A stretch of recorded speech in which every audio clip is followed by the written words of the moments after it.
Assalamu alaikum wa rahmatullahi wa barakatuh. I hope each and every one of you watching this video is doing wonderful today. This is El Malik El Shamsu coming with another hot button information topic dealing with Moors in America. Today is about reparations. A lot of people, they talk about it, but they're not really about it. Especially when it comes to protest. That word never really comes out of our mouth. And when it comes out of our mouth, it's so under-researched that it's easily shot down by a remark claiming that they had nothing to do with it.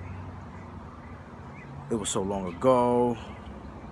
It didn't happen to you physically. And so we get all this flack about reparations, so many people don't really know how to address it in an intelligent tone to the proper parties. Well, I believe that reparations for Moors is so important because, number one, democracy is not going to do nothing for you. Being a Democrat is not going to do anything for you. It's originally founded based on the notion of mob rule. 51% agrees on something, that means the other 49%'s got to roll with it regardless of how it feels and regardless if it goes against the laws of nature. And those were the groups that was originally pro-slavery during the Civil War.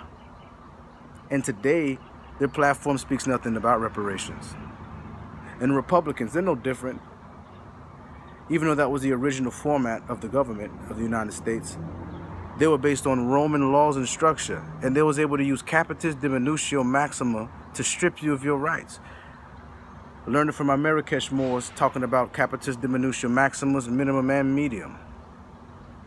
And even today, you're forced to have a second-class citizenship, a quasi-citizenship, which is also governed by Roman precedents. So, by you being a black, you accepting these badges of slavery, as I discussed before, and you falling up under the republic or democracy, you will not have any remedy. Because, number one, none of those platforms can give you rights that you didn't have before you were stripped. And if you can't capture the diminishing, i.e., what rights were stripped and where and when, then at best you will only obtain or retain a quasi-citizenship. So back to reparations. And anyone who wants to really learn about reparations, I suggest you look on the basic principles and guidelines on the rights to a remedy and reparation. A funny thing about this document is in Article 4, Section 6, or Clause 6, it says the statutes of limitations, especially when applied to treaties, when involving gross violation of international human rights or serious violations of international human rights law, there are no statutes of limitations, period. So for you to think that because it happened 300 years ago, it does not apply to you, just by merely looking at the international precedents on the principles and guidelines to obtain remedy, it tells you straight up that there is no statutes of limitations. Number one, point one, we need to push for a formation of a Bureau of Moorish Affairs to deal with the issues of reparations and to deal with the overall capacity of our people being able to obtain the reparations and to parlay it into a system of institutions that are designed to edify what was taken away or what was broken down.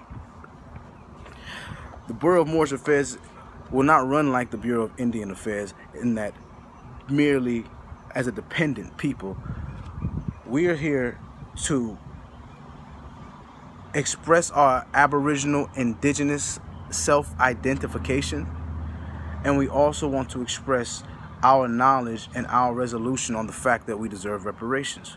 And we need to set up the institutions and have a Bureau of Moorish Affairs interface with foreign venue on our behalf.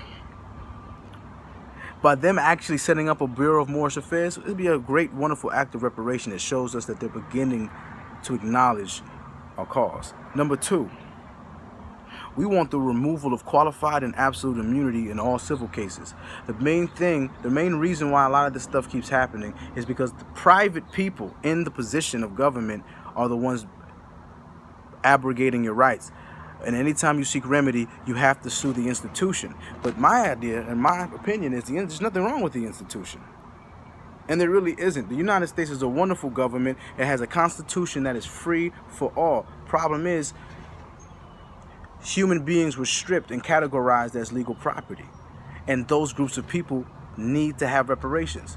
Now, me as a Moor, I know that my Moorish identity was stripped. I know that my Islamic religion was stripped. I know that my right to my family, my wealth, my lineage was stripped from me. African Americans, you have the same argument, but you are a different group. And so you must show where your rights were stripped. Going off topic. Back on this point too. Civil immunity. We want to remove civil immunity. We want those officers to be able to be sued in their private capacity whenever they violate the 13th Amendment and subject Moors to badges and incidences of slavery. Number 3, we want a crime victims compensation and restitution for each individual from both the federal and the state levels due to being human trafficking victims. We are indeed victims.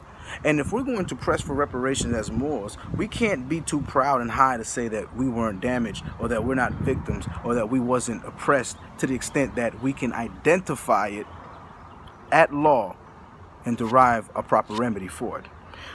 As crime victims, we should have access to those funds that are used for crime victims. This money from the Witness Protection Fund. We all know that for Moors, involuntary servitude continued illegally against us even after the 13th Amendment. Moors still were stripped and were called blacks, were still identified as slave or the descendants of slaves, whether or not they identified as such. These all have to do with the badges, incidents, vestiges, and relics of slavery.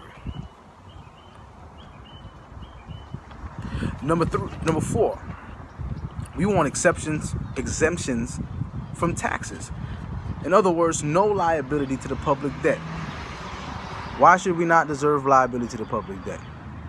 Number 1, the institutions that oppress us the most, that are responsible for most of the killings that have caused all of these issues, was the police department. They're allegedly paid by taxes. So the vestige of slavery where a fugitive slave catcher can see a person with dark skin, assume that he is a black, shoot him down because he assumes he's committing a crime. You get it? You're paying for that. How can we get reparations if we ourselves are paying for what it is that is destroying us? We have to push for a legitimate, honorable, understandable reason why we need to be tax exempt. There's no reason why a Moorish American or one who identifies as a Moor, who has been stripped of their nationality, who has been stripped of their birthrights, and all of this stripping has been carried out and sanctioned by the state, there should be no reason why we are still paying taxes to fuel an entity that sanctioned our human right violations.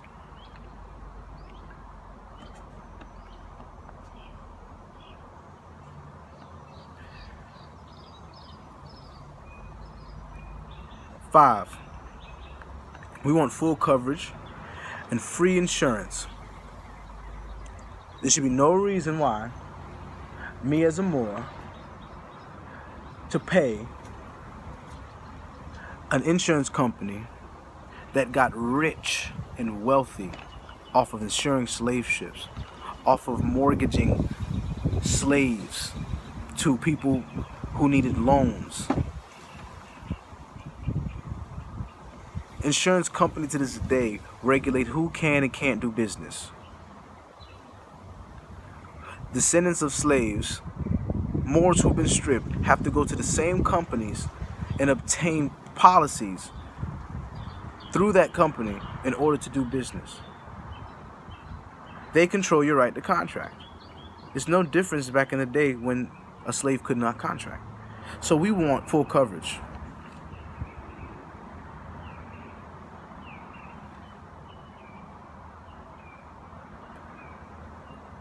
Six, disability funds for each individual per the American Disabilities Act. We want to repair the lingering disabilities we still suffer today, such as the badges of slavery. Do y'all know that when they called you a minority or an infancy, they put you in a perpetual state of infancy where you were mentally incapacitated? You could not legally or lawfully contract in the incapacitated state that you were in. There's literally hundreds of laws on the books disabling the Negro. My people from Moorish kingdoms, because of war and other things, were kidnapped and stripped and branded as Negroes. And during that stripping, laws were applied to them that made them disabled. And when they became disabled, they've had to suffer all kinds of abuses because they didn't have the right, the human rights, to be able to operate as all humans would operate. So disability funds through the American with Disabilities Act should be appropriated to us. That is another point that we need to make. And these are serious points. Some people may laugh, even Europeans may laugh at it, but it's not a game. Number 7, we want exemption from fees to attend any educational institution that would not exist without receiving funding from slavery and from the labor of free slaves. One of the biggest ways that our people are being enslaved again today, the highest of our people, the best of our people, the most educated of our people, is because of the bonds of the student loan scheme.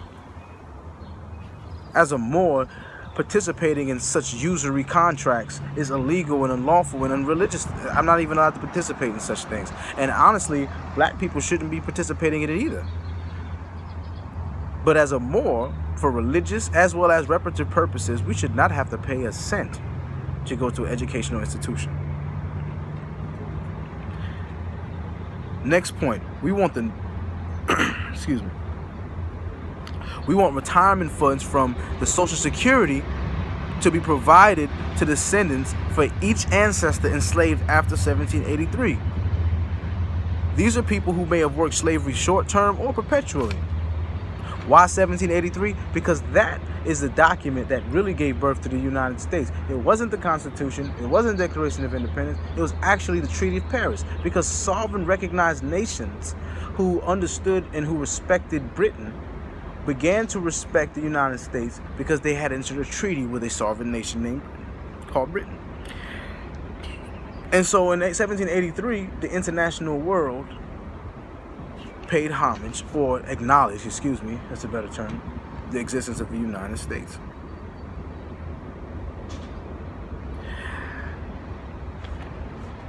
Point 9, we want prepaid legal assistance from the Public Defenders Act for any and all litigation to be allotted to a private law firm for representation if so desired. We all know that the Public Defender's Office don't always have the best interest at heart. Also, they're also officers of the court just like every other attorney. But what we do know is we deserve the right to have adequate representation. And because of our right to have adequate representation, and because of the fact that our people are disproportionately arrested and disproportionately incarcerated and were disproportionately sentenced, we deserve reparations through the prepaid legal assistance that comes from the funding through the Public Defenders Act to be allotted to crime victims to be able to hire a private attorney to represent them. So if a man wanted to have that Johnny Cochran, if they want to have that Kardashian, then you should be able to hire the attorney that you choose. And the last, but certainly not least, we want the nullification of all the laws derived from the Christian doctrine of discovery. And that is also important. Because what we don't know as Moors, or what Moors know, but what most blacks do not know, is that the doctrine of discovery, the Christian laws of the doctrine of discovery, were the foundation of the laws that were allowed or that permitted your enslavement. When you read the Romanus Pontifex, the Dum de Veritas, the Intercatera Divina, you read both of them. They're different versions of it. You're going to see since the Crusades, the Christian popes of Rome, Catholic popes of Rome, began to legislate laws that legitimize your enslavement. We need to nullify that foundation. And we need to identify every badge of slavery that derived from that foundation. And we need reparations for any damages that we may have suffered on account of the doctrine of discovery. If we are really a civilized society, if we believe in equality, if we really want people to be equal and have equal opportunity, then one of the things that we really need to acknowledge is the fact that the doctrine of discovery gave European Christian an advantage in economics. It gave them an advantage in society, and we need all of those laws, all the proponents of those laws to be removed from office, and we also need our people, Moors, in those positions who are called upon to be the leaders and guiders of our nation. See, once we set up this Bureau of Moorish Affairs, it's it, baby. We just need the system. That's all I got to say, because what I'm going to do is I'm actually going to do a lecture on this where I go deep into that rights and principles to a remedy and reparation. And I'm also going to go into examples of other groups who have gotten reparations because of their collectiveness, their organization, their consensus on issues and agenda, and the pushing of legislation. See, these things are something that we have escaped us. The Black Caucus are not for us. The Democrats are not for us. Moors. The Republicans are not for us. So we need to develop a platform based on our treaty rights, and we need to have a uniform consensus and an agenda. All this talk about how to correct your status, this is after you correct your status. All you need to do is change your name and file a motion to correct your status. You need to study the 13th Amendment, badges of slavery, and you need to study the rights of religion. And you file it in there, and you change the racial categorization. You know, my brothers in Marrakesh can hook you up with a motion. Just got to link them. Go to Marrakesh or go to ShyamTheLiberator.com. He can shout you out. My website, dealing with the ancient Kushite temple, that's going to come out. In Greensboro, we're going to do this thing, baby. But what I want you to know is we need you to understand that reparation is absolutely necessary. We need that money, man. They owe us that money. Allah knows they owe us that money. And there's no more games. So what I'm going to do is, when I put this lecture out, I'm going to promote it. And I hope you brothers Moors who are real about this reparations topic, y'all really feed in and see what you can do to contribute to the cause, because they owe us that bread. And no more games. Peace and blessings to all, and thank you for listening. Peace.